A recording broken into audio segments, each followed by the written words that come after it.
આજે આપણે 15 ઓગસ્ટના દિવસે આપણે એક એ પણ સોંગ ગાવું છે, સંદેશે આતે હે મિત્રો. તો એ પણ તમે મિત્રો સાંભળજો. હો હો હો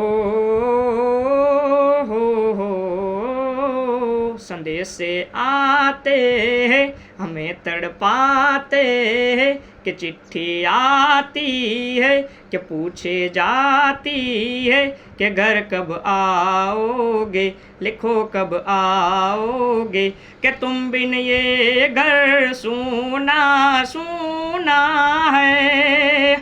हो हो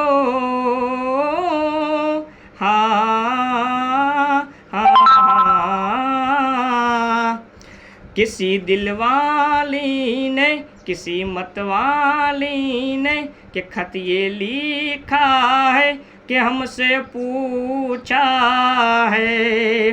किसी की सांसों ने, किसी की धड़कन ने, किसी की चूड़ी ने, किसी के कंगन ने, किसी के गजरे ने, महकती सुबहों ने, मचकती शामों ने, अकेली रातों ने, अधूरी बातों ने, तरसती बाहों ने और हमसे पूछा है घर कब आओगे, कि तुम बिन ये घर सूना सूना है.